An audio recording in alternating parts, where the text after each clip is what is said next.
You know what I love? My cats. I love Jupiats. That's the name of my cat. I didn't name him, but I love him. You know what I don't love? Cleaning up after that cat, which is why Arm & Hammer created new Cloud Control Litter. There's no cloud of nasties when I scoop. It's 100% dust-free. I don't breathe it in. I don't have it in my nostril hairs, and it's free of heavy perfumes and helps reduce airborne dander from scooping. So what happens in the litter box stays right in that litter box. New Cloud Control Cat Litter by Arm & Hammer. More power to you. Now Podcast One brings you Spike's Car Radio, a downloadable cars and coffee, hosted by writer, comedian, and automotive enthusiast Spike Ferriston. Now, here's Spike. Welcome to Spike's Car Radio. Welcome. Welcome, Swiggins. Welcome, Swiggins. How was the club? How was the club today? Took a shellacking in capital gains, my man. Yes, I did, good boy. Those Hebrews keep trying to get in. What will we do? We're in a good mood today. It's Friday. It's not for you. It's Wednesday for you. I'm sorry, but we're happy to be with you. You've got our podcast to help get you through the day, your work day, your drive day, however you listen to us. We love you all. We're happy you're with us. We got a great show for you today. Very simple format today, Zuckerman. You and I are going to chat in a minute. For the first act, we're going to talk about the new Taycan. Taycan. Don't ask me. Okay. We've got a lot to say about it. Pretty big news from Porsche. This is probably the biggest news to come out of Porsche in a very, very long time, and an all-electric model. We also have a ton of questions. I love our listeners, right? It's just me and you. So I said, hey, if you have any questions you want us that we haven't covered, in a minute, I have 150 questions. So in a minute, we will do a full act. We'll answer as many questions as you can. And then we have Michael Waltrip coming on, who has a new movie called Blink of an Eye. Do you know who Michael Waltrip is? Race guy. Yeah, NASCAR guy. With his record-setting, this is what he's famous for, number of losses. He had a 462 race losing streak. Why even get out of bed?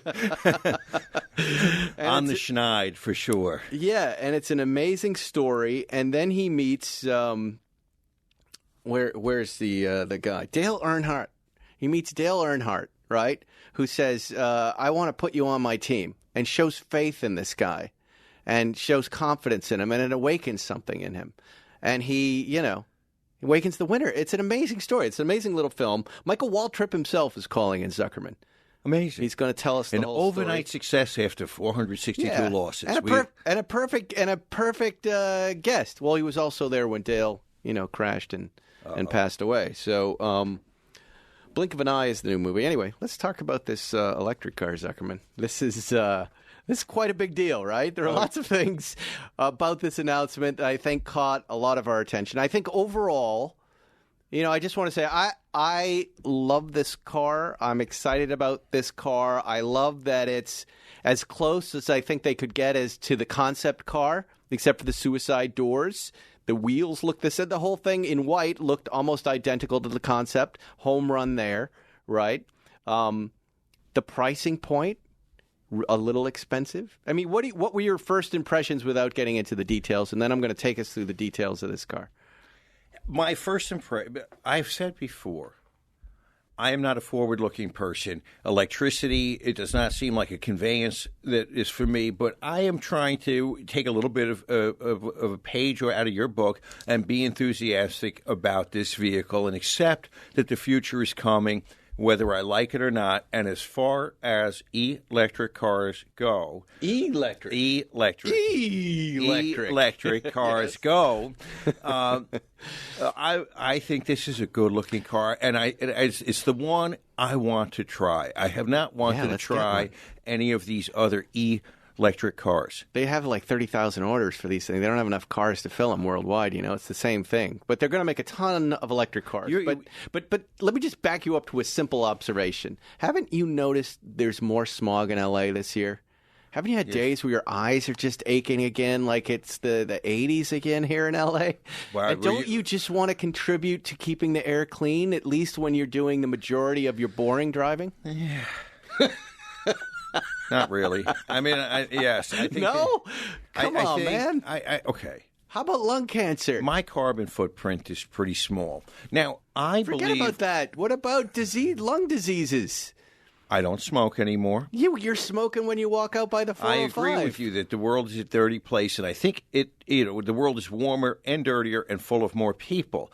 I believe, Ferrison, that I am contributing to the health of this planet by taking all of these old cars that would otherwise be garbage and putting them somewhere and housing them so that they don't end up in a landfill. Yeah, but that's just nothing. That does nothing. Does nothing to help us. Okay, you know what I'm looking. There's one thing I'm going to tell you. By the way, I'm not sure $180,000 Taycan with batteries no one can afford. With batteries that have a half-life like radiation. No, the batteries will last for a while. Let me take you through some stats on this. What do you do with the batteries when they're dead?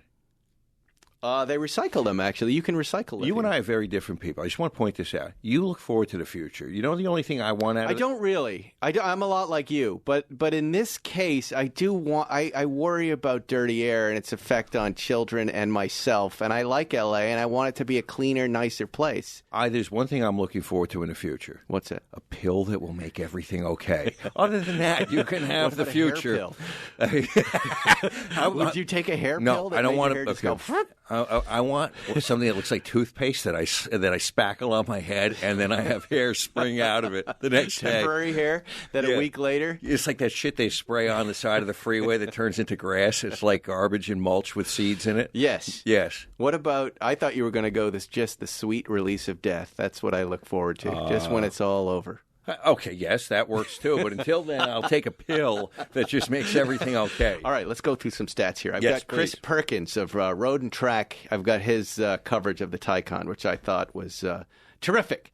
The 2020 Porsche Taycan Turbo S is a 750 horsepower electric super sedan. All right, there's a lot to talk about just in that headline, isn't there? Yes. All right. What stands out to you that I think stood out to everybody else? Turbo.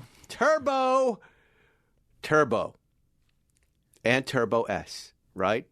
Well, this is an electric car. It doesn't have turbos in it, right? Exactly. But you realize that Porsche now has to alter the meaning of turbo since the internal combustion regular 911 and 911S, they don't have turbo in their name, but they're turbos. And then the turbo has a turbo too. So I'm not buying any of it. People are really upset about it, and it's confusing.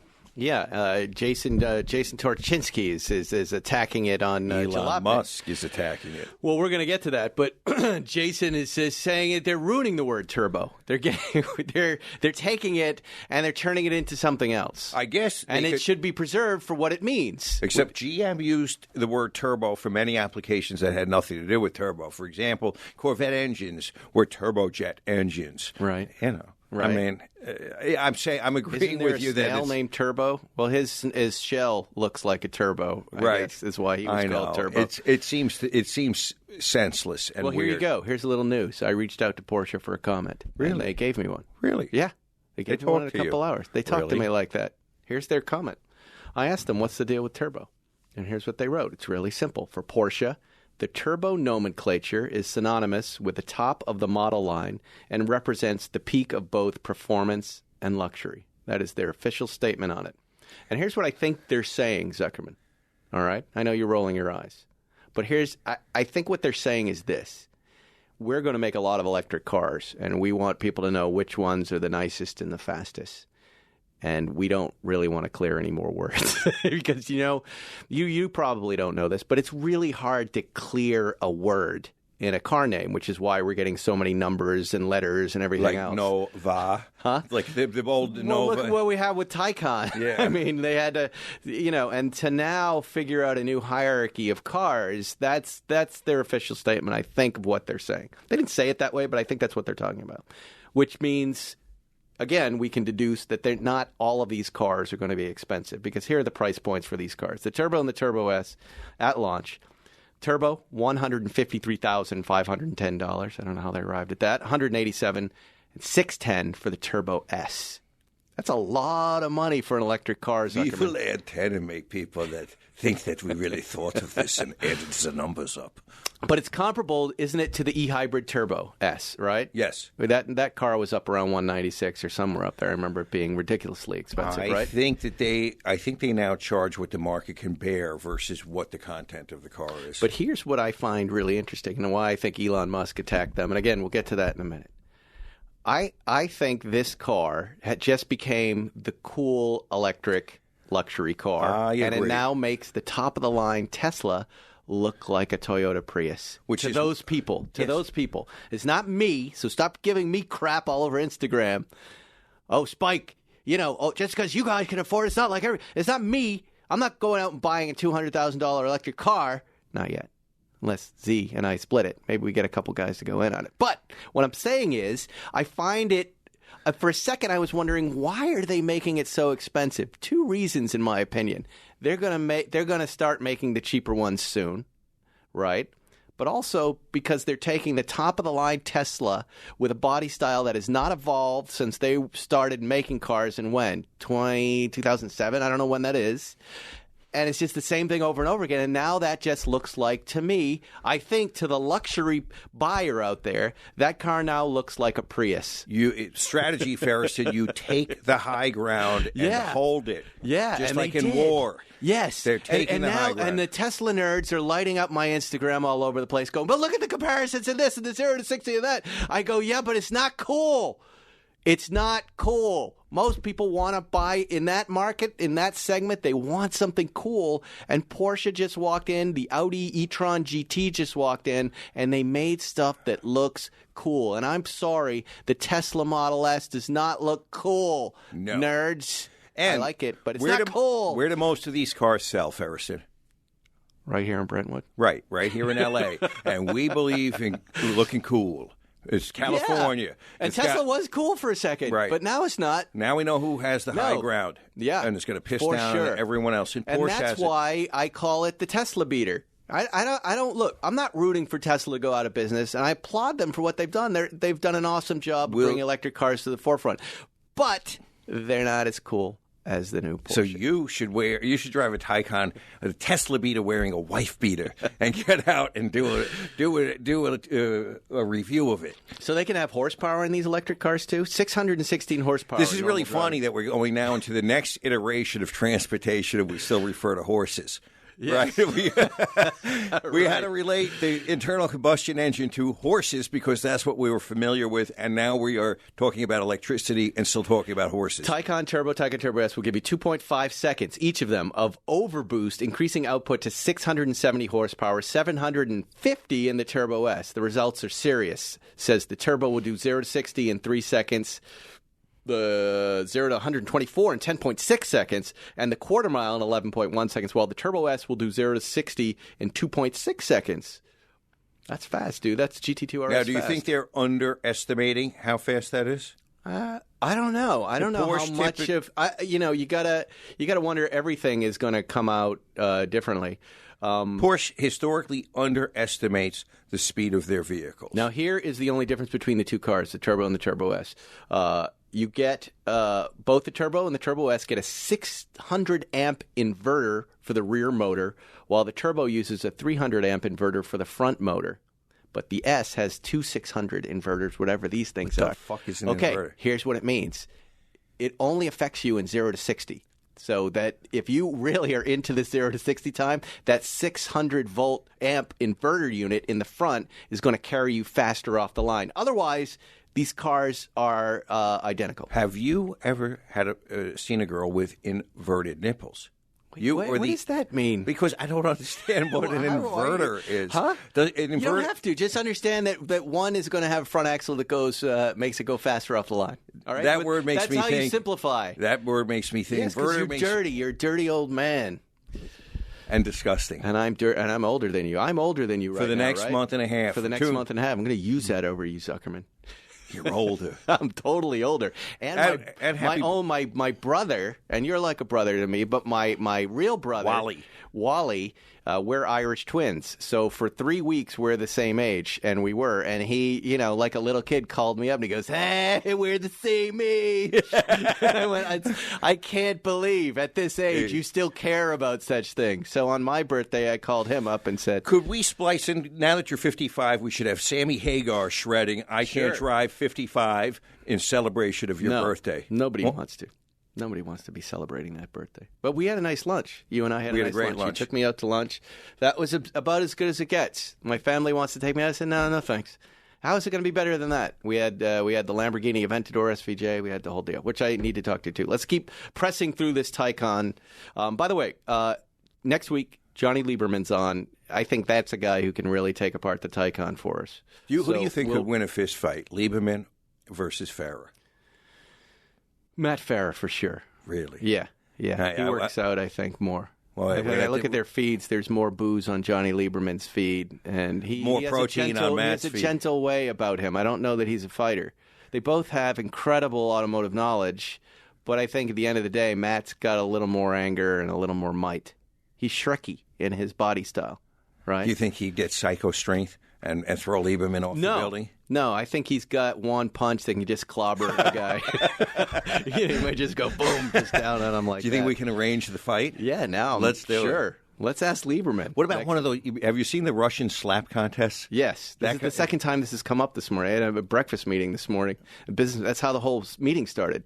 Have you seen the Russian slap contest? That guy is wonderful. And then it went into a conversation about the guy who's drinking all the things and lights his finger on a fire. And why are we all watching these videos? Let's talk about cars, Zuckerman. Okay.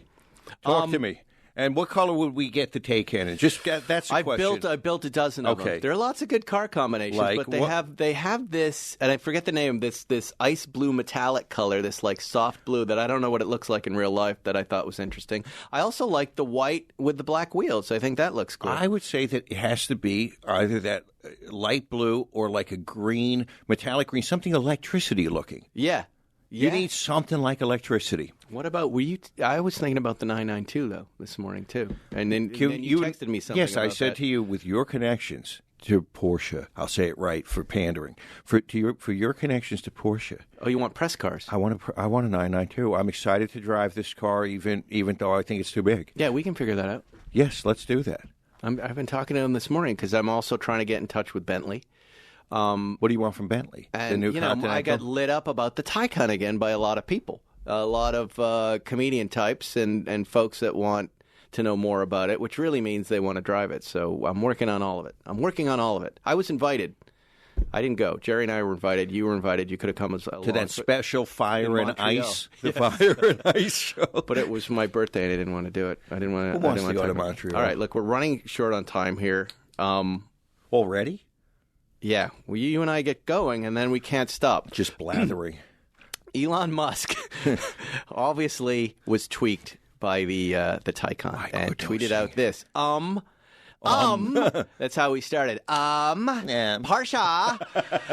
This word turbo does not mean what you think it does. He should really stay off Twitter, this guy. Jalopnik right away went, Elon Musk, this word autopilot does not mean what you think it does. Right? Right. And now... Mr. Glasshouses. We have a feud going on between Jalopnik and Elon Musk. Elon Musk immediately responds, Jalopnik, not sharpest tool in shed. Well, Jalopnik isn't a person... Right? Yes, Elon, you're much smarter than us, but so with our stupidity, we just think automatic driving means it's automatic. Why would he say Jalopnik like it's a guy, and he leaves out the is? Jalopnik is not the smartest. Okay. Does he think it's really a guy? Is this like Molly Hatchet? Mr. Jalopnik, yes. Like he thinks it's Jethro Tull. Like Jethro Tull? Is there really I don't... Then he also goes, and he feels like he hasn't done enough. He follows that up by saying, and also, cars are called automobiles. Really? Whoa, dude. Burn.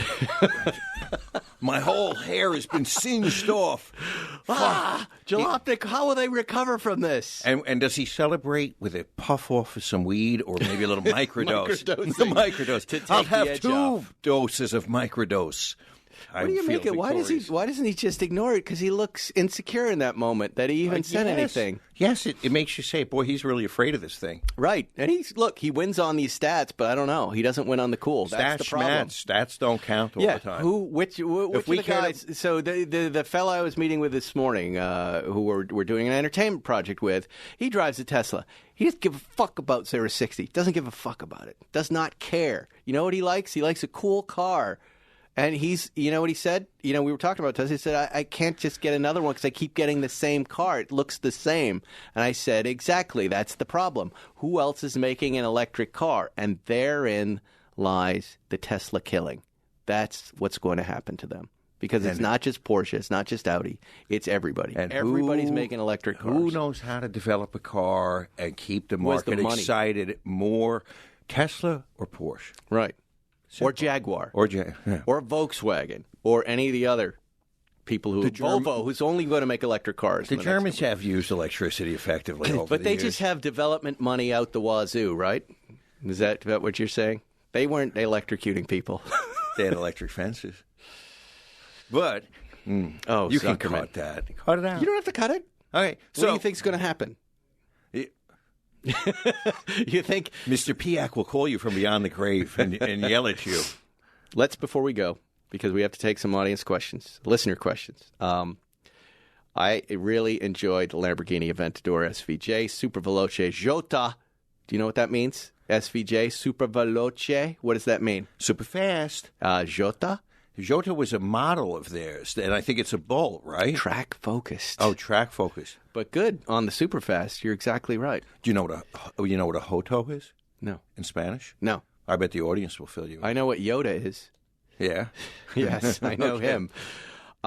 This 759 horsepower in this matte red, and I never really got the color. These guys, Lamborghini dropped this off for my birthday weekend, right? They kind of messed up a press car and said, "We'll give you this."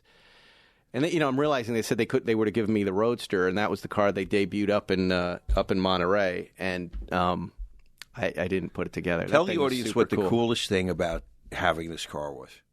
Wow. You told me. I did? Go ahead, remind me. Because there were a lot of cool reaction of my son. Yes. And his friends. Yes. Yeah, I have a 9-year-old and an 11-year-old, as you know, and the two of them stood in the garage and went, "Oh, my God, this is the coolest press car you've ever brought home ever." Now, think of how many cars I've had in that garage, Zuckerman. How much of the stuff, the GT2R, everything. Their minds were blown. They said you were a cool dad. For the first time. And that's worth a few $100,000. Yeah, that's right. Yeah. They said, you're the coolest dad because you get the cars. I'm thinking in my head all the stuff, all the coaching I've done, all the homework I've done, everything of it. But it's this. But Lamborghini's Aventador SVJ. And my 9-year-old said, will you drop me off at school with it? And I said, you know, he's at a new school. I go, do you really want to start off the school year like that? Yes. Anyway, yeah, James. He's he's really turning into a car nut. He's losing his mind. So we did that, and he got a young lady's attention because of it, who asked a weird question. She said, "So, are you the kid that got dropped off in the Lamborghini?" And he's like, "Yeah." And she goes, "Oh, does your mom have a Lamborghini too?" And that's where that conversation ended. So their game is very incipient. Early game fails. Here's what I love about cars like that, and I know you don't share my affection for them. I got to do a little highway driving. It's like driving the Millennium Falcon down a road. You can do anything. There's no visibility directly behind you except for the V12 motor, which is amazing. But it's got these little side mirrors, big ones, that give you ample view. My neighbor Stacy had just picked up his GT2 RS, so we had those cars battling all weekend. It's such a production to drive it, but it's good. It's Hamilton. It's fun, and I found myself going, what can I do in this car? Where do I need to go? You need to run errands, and like I said, you took me to lunch. I put it in that Cicconi's parking lot. I said, I'm going to drive this like I'm going to drive a regular car, and I did it. And I got, I had feelings about when they took it back. I felt bad. I like the thing. I wouldn't do it in the red. I'd do it in the black, in a glossy black. But it's a Bruce Wayne, party boy car. Very low to the ground. Yeah. One must practice in entrance and egress. Nah, it's got a lift on it. It's just like the GT2 No, I'm talking about RS. for your carcass, not for the car. I have no problem with that stuff. Yes, I would. I'd need to have a personal valet to meet me at the door of the car and haul me out. It drinks. I will tell you this. I mean, the world is affected by it. Not everybody loves it. It drinks a tank of gas like I drink my first cup of coffee in the morning. And there's some sort of AI or computer chippy estimate of how much gas you have left, depending on what mode you're in, right? So that can go from 50 miles suddenly to 80 miles. You think you're running out of gas, then suddenly you have gas. But I drove it everywhere. I drove it to meetings. I drove it out to Malibu. I had fun in it. It was great in Corsa mode, racing around. It's It's quite a deal, and it makes quite an impression, these cars, Zuckerman. Really? You know what I mean? It's not something you're going to drive every day like the GT2 RS. When I picked up the GT2 RS, I wanted to drive it right after the Aventador. It was remarkable how small the GT2 RS and normal that car felt. Right. That felt like just a normal little the 87 911. How do you say the car makes an impression? Do you want to be making that impression? Yeah. Because here's what it does for me, and I've said it before. It gets me out of my head. A car like that gets me right out of my head. It's got all of my attention, and that relaxes me. As far as how it affects the rest of the world, I don't quite care, because I'm not a person who cares really what other people think. I think that's not a good way to go through life. Right. You try to experience things, enjoy things for the way you're enjoying them, and I'm not the type of person who wants to impress people or drive the car out and go, oh, look at me. And certainly there are those car guys in every brand. But I like something that challenges me to drive it. And like the stupid little thing, the limited visibility when you're in a parking lot, I like that. I want Good luck, that. everybody. Well, you've got a little camera right where your instrument panel, a little display right in your instrument panel, and as you back up, you can see where you're going. And there's a little bit of a problem because usually when you're backing up, you're turning the steering wheel, so it kind of blocks the view. But I don't know. I like Lamborghini. I like the brand. I like that car. I think I want to drive the Evo next. I'm more of a Huracan fan, I think. But okay, so Aventador or yours, the SUV, the Urus. I would do that just because I need an SUV. But again, I'm contradicting myself with clean air and everything else. I do want in the hangar. I want some sort of Lamborghini. I'm a fan of the brand. I like Ferrari as well, and I like Porsche and I like Land Rover. These are my favorite brands. I like Jaguar a little bit. You know what I mean? Yeah. And eventually, I'd like to have. I don't think I'd buy more than one Lamborghini, but I want to have one. And I think I'd rather have new than old.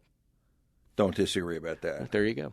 All right, we'll be back in 1 second with your questions answered, maybe on Spike's Car Radio. Think of all the weird things found in cars. You guys know about Moise, who I share cars with. You've heard about the things he leaves in the car. Groceries, avocados. He left an open can of peanut butter once in the front. It's awful. But there's also other stuff that people leave in cars. Snakes, trinkets, the kind of stuff that just makes you wonder about, folks. Another thing that'll make you wonder, but in a good way, are Continental belts. Bet you didn't know they're OE in tens of millions of Chrysler, Dodge, Ford, and GM vehicles that roll off the assembly line. They're also OE on the majority of BMWs and VWs. Now Continental is launching the aftermarket multi-V belt with the OE pedigree. It's their OE Technology Series, belts that are fanatically engineered for perfect fit, form, and function. And Continental has OE Technology Series multi-V belts for 98% of the vehicles on the road in the U.S. and Canada. That's how I say Canada. Hey! You get enough surprises working on cars and trucks. A belt shouldn't be one of them. Go with the Continental OE Technology Series Multi-V Belt, the belt with the OE pedigree. To get the full story, visit oetechnologyseries.com. You're listening to Spike's Car Radio. All right, welcome back. In a minute, we're going to be talking to Michael Waltrip, the NASCAR driver with the worst losing streak in NASCAR. 0 wins, 462 losses. Unbelievable. But first, Zuckerman and I are going to take some of your questions. I'm going to go right here. Chris Stevens wants to know, where did the 911L go? Chris, you got to start listening to the podcast. That car was sold, what? 2 years? 3? Maybe 3. 3 or more years ago. Why was it kicked out? For the best reason, money. I was offered a lot of money for it, and I took that money right off the table. And boy, don't I look smart right now with the car market and the condition it's in, right? Zuckerman, you've let some cars go recently, haven't you? Yeah. What have you sold? Well, let me think. Well, the big sale was the 59 Carrera GT ice racer, but that's right. And then I also let go of that. And that car's in Sweden, yes. Right? And then you made some money on that car. Well done. Well done. Midnight Blue Club Sport, the 87. Oh, you got rid of that? Oh, the 88 Club Sport, yeah, that left. Wow, that's a great car. That left, and that was a beautiful car. But did you make money on that one? Oh, yeah. Yeah. Oh, yeah. Do you miss that car? I miss how it looks. But the drive is not so... The drive is so subtly different. It's special, but there are better, more engaging drives out there in the world. And for the amount of money that was being offered, the answer was an absolute astounding yes. Right. Wow. I think there was a few others. I can't remember. I don't sweat these sales. I don't sweat these cars. And that's especially in a market that's coming down right now. It's like stuff is going to be for sale again. It always comes up, new experiences. Right. It's funny. It's like you parked your 66 blue 911 in my hangar, and I promised you I would drive it, and I did on the first day, and then I left it there. And I've been working in Burbank and Glendale. I forgot the car was there, and I opened it up one day, and I called you, and I said, can I drive this home? And you said, yeah. And then I took a picture of it after dropping James off at karate, and it went bonkers. And the world is freaking out over the car, right? As I'm driving, everybody's like, "Ma, what year is that? Is that blue?" And they're going nuts. And it's this funny thing, like you had forgotten about the car. The car disappeared off your social media, and now it's a star, right? Right. I put together a little punch list for you, but it's all tiny stuff. That car is out. It's like rediscovering this thing you've owned. We used to talk about carnesia, right? It's a carnesia. Amnesia of a car that you own. Right. That car is outstanding. Are you going to drive that car now? Absolutely. Will Hoyt has promised me that he's going to take that car. He did say so. Okay, good. Early next week, and he's going to go through your punch list. We're going to get that punch list done. And then, and honestly, the reason I haven't driven it more was that reedy sound. Yeah. There's a reedy sound in the exhaust that's some little baffle. There's something broken in the exhaust. I know exactly where this is going, Zuckerman. This is going to be preservation versus replacement conversations. And you are going to be making decisions based on, do I keep this exactly as it was, even though the sound is driving me nuts? Or do I tweak this to make a driver that's, and the way you're going to balance. And I've been here before with this. I've been here with that 911S, the 73. You always get rid of these tiny little problems. You have to. I agree, because then the car becomes a wonderful, drivable car, because the car is truly a benchmark preservation car. It's a benchmark originality car. The look, the smell, the whole feel transports you right back to when it was made in October of 65. And then what you do is you keep all the original parts. Yep. You go, if you want that exhaust, that muffler that sounds the way it sounds, here it is. There it is. It's over in the box. But I want to drive this thing. Because the car really does drive well. It's really, the engine, the transmission. I think I had one. I think the clutch there's something up with the clutch that can be tightened up a little bit. But everything else. The sound. Yeah. The feeling of the balance of the way the engine. You can tell the engine is just tuned perfectly. Right. Which is hard, and it's got a great steering wheel and great seats and the whole experience. Yeah. No, it really is a star. That and car. if we get a factory ordered 8-track stereo working, that would be the that ultimate. Was factory ordered? Yes, he did not order a radio, because radio was the way of the past. It wasn't dealer installed? No, he got that from the factory. And how do you know it's not working? Have you popped an 8-track in it? Yeah, it was very slow, like I've been drinking. So if we get that fixed, we can have some fun. Does he know a guy? I'm sure I know a guy. I'm sure Will Hoyt knows a guy. Okay, that's good. He's 100 years old. He knows what about sort of 8-track are you putting in? Well, at that time, I'm going to put in something that's period correct.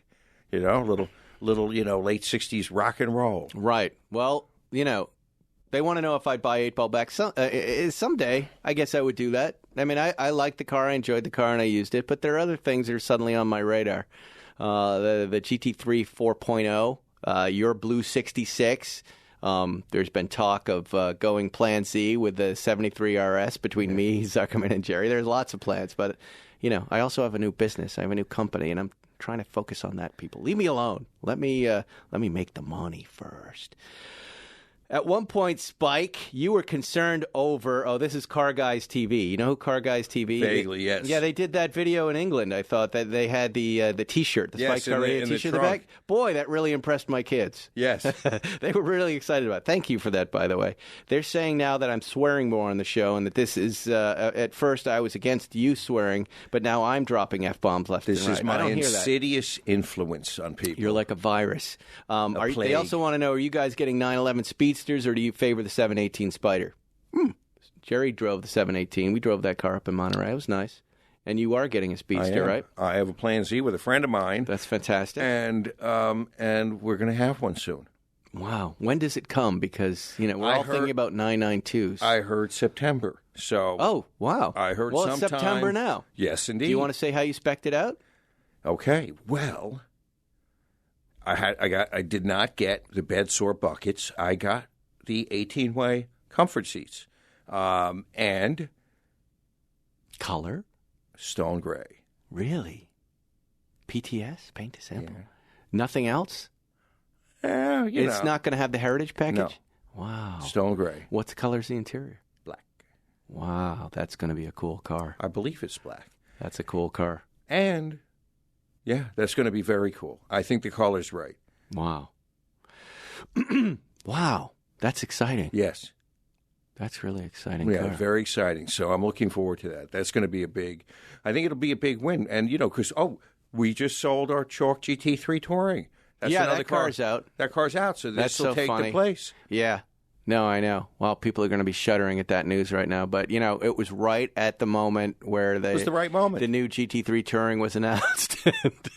We were just like, for me, it was all about the GT2 RS. We have so many cars to drive. I mean, I love that car, but you know what? I was in your hangar last night picking up the GT2 RS, and I had to move the 911R. And that car does feel a lot different and more better. Special. Yeah, it does. You should have taken it out for a real ride. Yeah, I know. I wanted the GT2 RS experience after the Aventador just to have that funny experience. But it's an amazing car. But again, we just weren't driving it.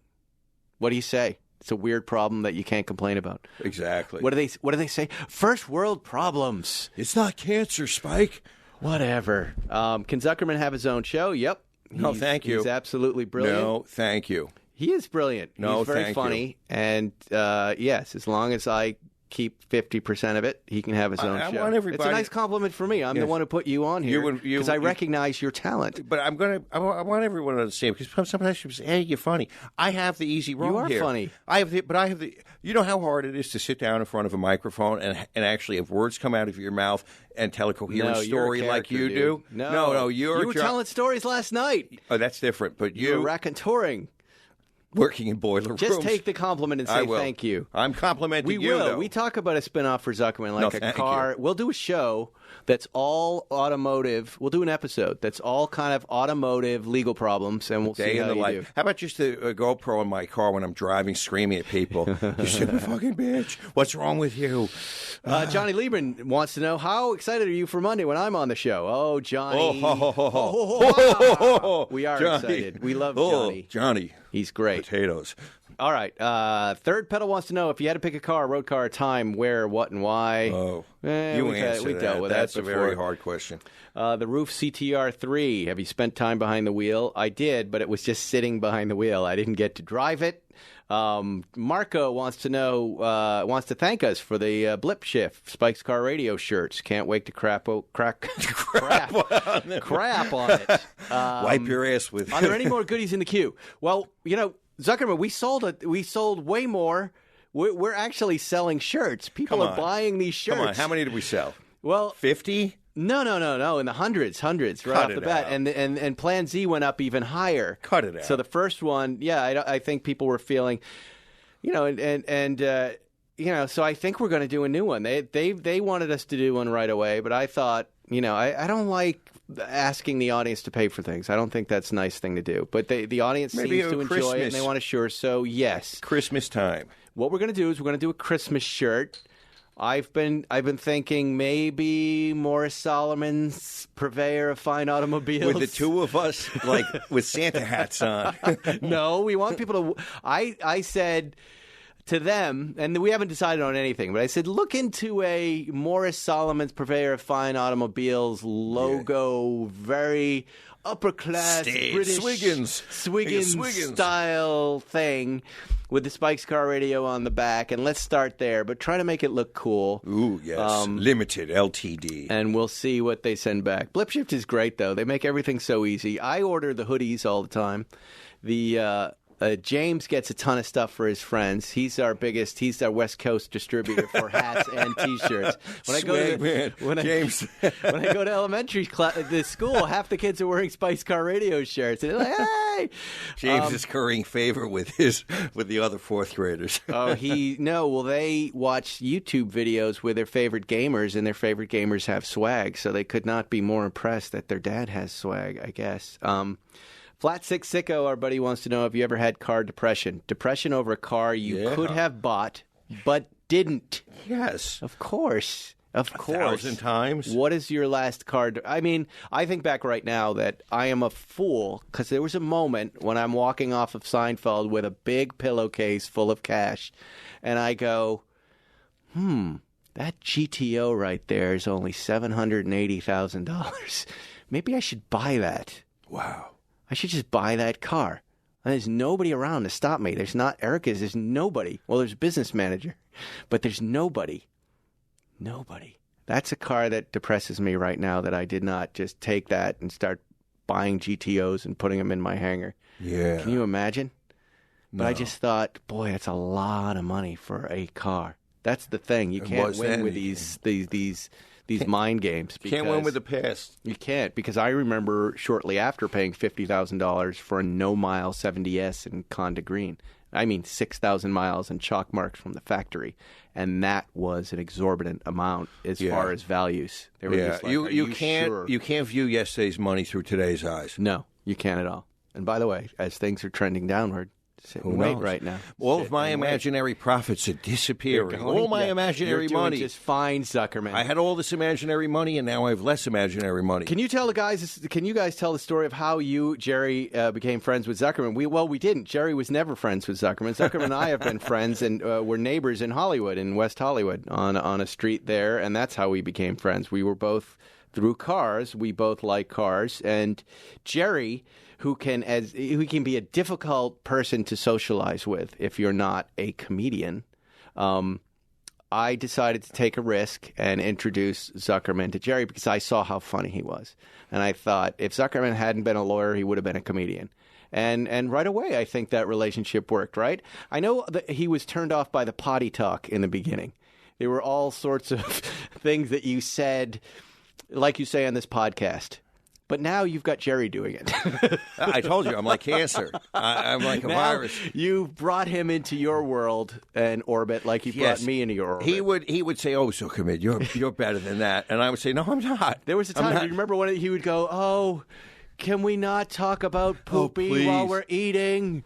And I said, "What else is there to talk about when we're eating? I don't understand the prohibition." And now he's bringing it up. But now we're all fast friends. You should really think about a comedy career, Zuckerman. I can help you with that. Oh, God. What do I do with my current career or careers? What's that? I have several careers right now. Do you know how quickly I could take you and me and Jerry and put us on a Top Gear program? You'd have to quit your job. You'd have to give me 31 weeks of the year. God. We could own a car format in about 5 seconds. Here's something I'm going to tell the audience. You put me in front of a camera once for Car Matchmaker, and it was fucking hard. Yeah, it was exhausting. But you'll learn. You'll get by it. Being in front of a camera is exhausting. I'd rather be in court getting yelled at by a judge than looking into a camera. It's only that way for a little while. Really? And then it becomes easier. A little bit easier. The first time you have to look into a camera lens and say your name. Yeah. It's like, it's really hard. It's super hard until you just, you pretend you're looking at your friend's I know, eyes. but I you're generally looking into the eye of one of your funny ferrets that you send me on Instagram. I understand that, and I generally don't care about anything. I just found it hard. I was shocked. Of course, it's hard, but then you get used to it. You got used to this, right? Is this hard anymore? No. There you go. You're right. That's the whole deal. Let me just see if there are any other quick questions. Will Jerry be part of your Plan Z 959? I didn't know we had one. Do you guys listen to other guys' podcasts? I like Mark Maron. I like our friend Matt Farah's podcast. I don't listen to our podcast. Well, why would you? You're here. And I'm sorry. I'll try to answer some more of these questions. Zuckerman, will you log on to Instagram at some point and answer some of these questions for the folks? We'll finish those there. When we're back, we're with NASCAR driver Michael Waltrip here on Spike's Car Radio. All right. Football action, NFL, college football, it's all continuing to heat up this week with big games on the schedule that you are not going to want to miss out on. Visit our good friends and exclusive partner at Podcast One, betonline.ag, to take advantage of the best bonuses in the business. Sign up for a free account and make sure that you use promo code PODCAST1 for your 50% sign-up bonus. I picked some teams last week. I know the Patriots won because I watched them win. Let's talk about my picks this week, all right? Of course, we have to start with the Patriots. The Patriots, I don't know if you've seen, Tom Brady is defying aging. He's, I believe, 42, but he's playing like a 16-year-old right now, and he doesn't seem to get hurt. So the Patriots, again, I will take the Patriots. I'm also going to take the Chiefs because I like that. Ravens. Here's why I'm picking the Ravens, and listen to my logic on this one. I have a fountain in my front yard, and there were a bunch of crows there just this morning, and they look like ravens. So I'm going with the Ravens this week. The 49ers, I just haven't picked them for anything. So I want to go with the 49ers this week. And the Rams, because they're our LA team. One of two. We had no teams, and now we have two teams. That makes no sense. Why couldn't we just have one team? It's weird. We don't need two. Anyway, those are my picks. Patriots, Chiefs, Ravens, 49ers, and the Rams. How about that? Visit betonline.ag and don't forget that promo code PODCAST1 for your 50% sign-up bonus. betonline.ag, your online sportsbook experts. You're listening to Spike's Car Radio. All right, welcome back. Spike's Car Radio. We've got Michael Waltrip on the phone. Michael, are you there? How are you? Good morning. Michael is here. Good morning. How are you fellas? We're doing okay. His new film is Blink of an Eye, and it's opening in New York and Los Angeles. It already opened in September. It's available nationwide September 12th, which is as of last week. Where can we see this movie?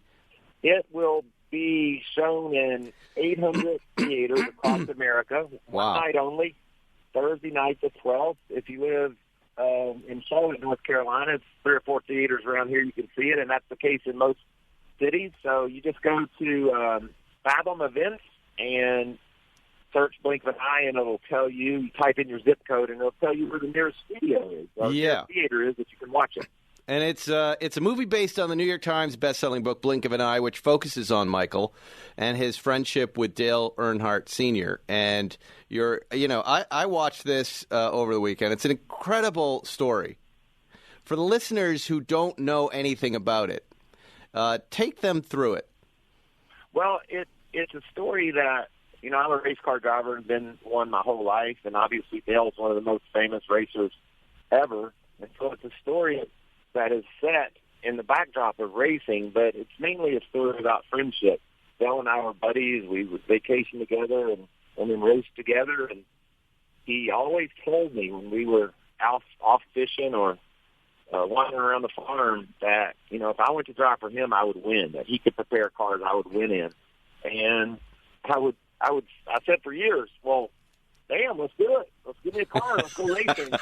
And in late 2000, he was building his team from a 2-car cup team to a 3-car team, and he tabbed me to drive it. And I got to tell you guys, the time from early September when I knew that 2001 I was going to be driving for Dale, early September 2000 till the last lap of the 2001 Daytona 500. It was absolutely the best time in my life.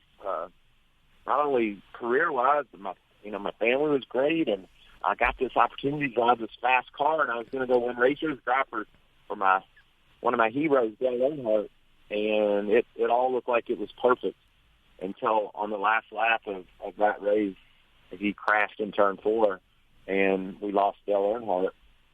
And a lot of people say, well, was it a bittersweet day?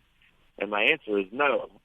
There isn't anything sweet about it. It was just a terrible day, a terrible result to what looked like a perfect day, but it turned out much differently. Now, heading into that race, you are 0 for 462 as far as wins, podium wins. 462 consecutive races where you don't win?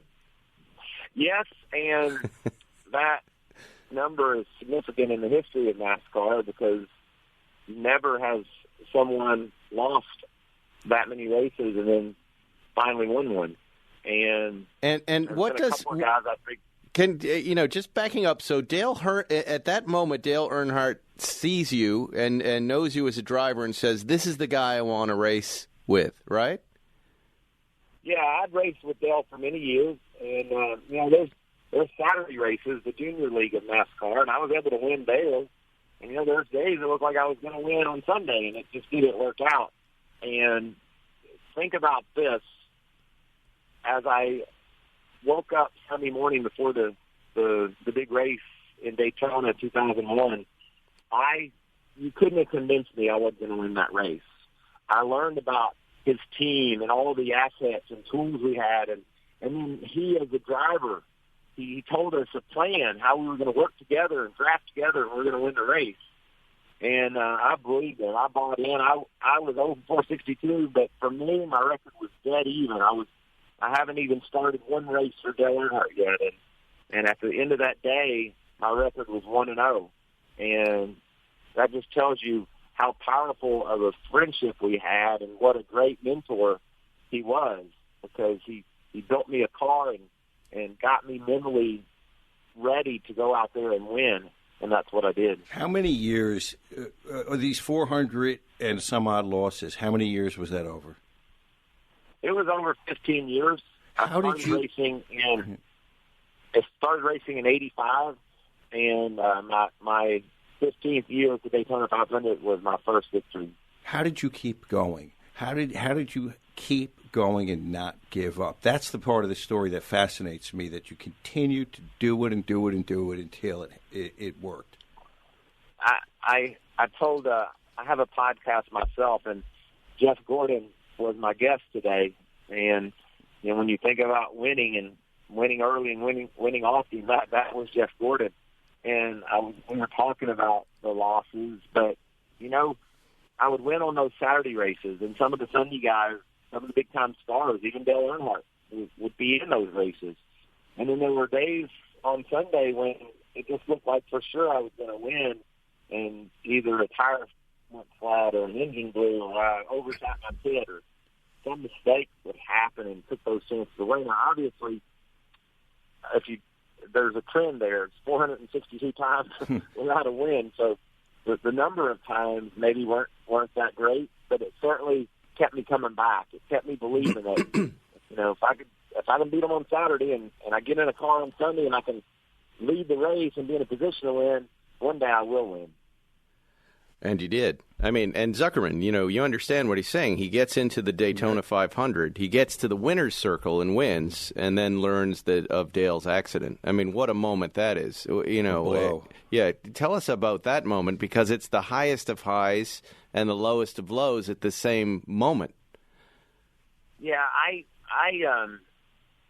couldn't wait for Dale to get to victory lane. I knew that he was going to come and give me a big hug. And he was going to say, "I told you so. I told you you'd win in my car," because that's how Dale was. And I kept looking over at the gate that came into victory lane.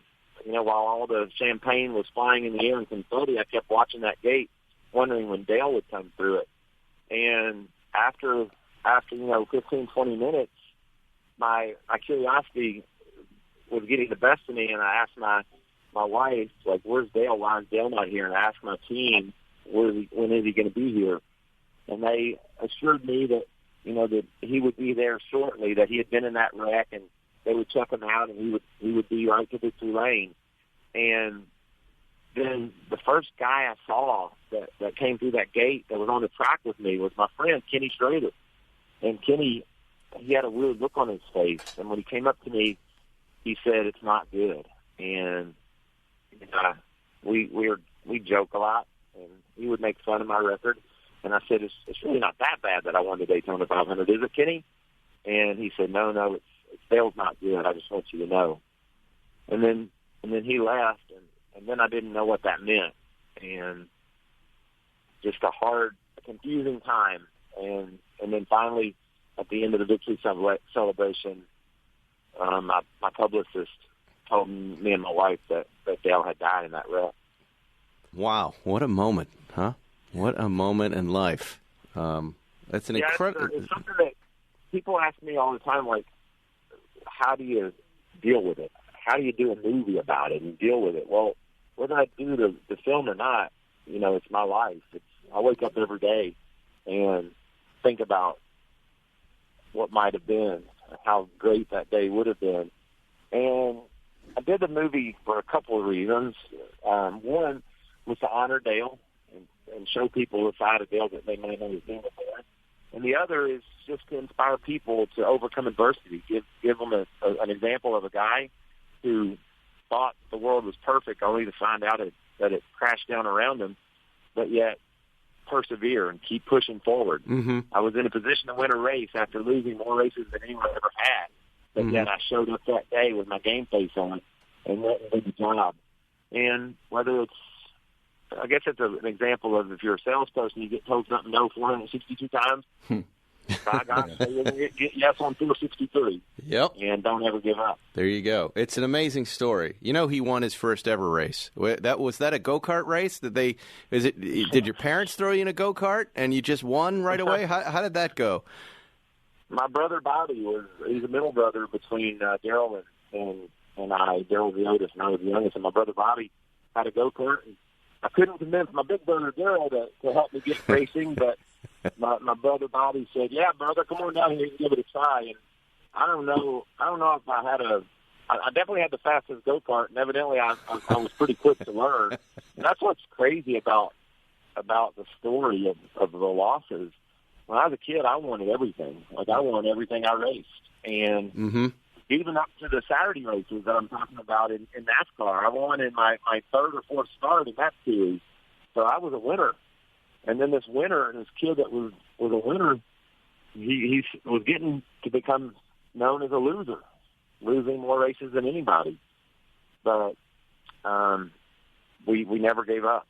Yeah, there you go. Well, you're a winner in our eyes, Michael. Absolutely. I love this story, the part of the perseverance, the keeping at it and not giving up. Are you still racing? Are you gonna race anymore? I know you were active as recently as 2017, right? Yeah, that was my last NASCAR race, and I'll never run another Cup race. I ran a little local short track race earlier in the season this year, just a little Toyota Corolla that my buddy built, and I raced it just for the heck of it, and that was kind of fun. But I can get my kicks out of golf now. I'm not very good at it, but I like playing with my buddies and betting a little bit of money and always trying to scratch out a better score than I did last time. That's awesome, man. Well, look, it's a pleasure chatting with you. Next time you're in L.A., will you come on in? What's the name of your podcast? I'm going to be there for the premiere tomorrow, so I'll be wandering around the city. I'll see if I can find you. Yeah, look for me. We're sleeping right under the Hollywood sign. The movie is Blink of an Eye, and it's opening nationwide September 12th. You guys have to go check it out. Michael Waltrip, Dale Earnhardt Jr.'s in it, and it's just an incredible story. Thanks again for coming on. I appreciate you guys. Thanks for your time. All right, Michael. Thank you. All right, Zuckerman, that's all the time we have, my friend. Anything you'd like to say before we go? No, it's time to go and make some money. Go make the money. I got to make the money. You folks, go make your money, and we'll see you next week on Spike's Car Radio. Thanks for listening to Spike's Car Radio. Download new episodes every Wednesday on the Podcast One app or subscribe now at Apple Podcasts or PodcastOne.com. All right, you know that to-do list you have? You got to drop off the dry cleaning. You got to pick up some half and half for your coffee. Here's an idea. Let's save hundreds of dollars on car insurance. Put that on your to-do list. And the good thing is you don't have to drop off or pick up anything. All you have to do is go to geico.com, and in 15 minutes you could be saving 15% or more on car insurance. Extra money in your pocket, my friends. It just may be the most rewarding thing you do today. Guess what? It's time to turn it up with your new favorite podcast, Expeditiously, with T.I. here on Podcast One. Join the rapper, entrepreneur, family man, and activist as he bridges the gap and sheds light on important social topics and much more in an authentic, eyebrow-raising dialogue that might make you want to pull out your dictionary. Download new episodes of Expeditiously with T.I. every week on Apple Podcasts and Podcast One. And welcome, T.I., to the Podcast One family. You've worked hard for what you have. Your money, your assets, your 401k, and home. Isn't it all worth protecting? Nearly 1 in 4 consumers have been a victim of identity theft. LifeLock Ultimate Plus helps protect your finances with up to $3 million in reimbursement. LifeLock alerts you to identity threats you might miss. And if your identity is stolen, your dedicated U.S.-based restoration specialist will work to fix it. Let LifeLock help protect what you've worked so hard for. Save 25% off your first year on LifeLock Ultimate Plus at LifeLock.com/aware. Terms apply.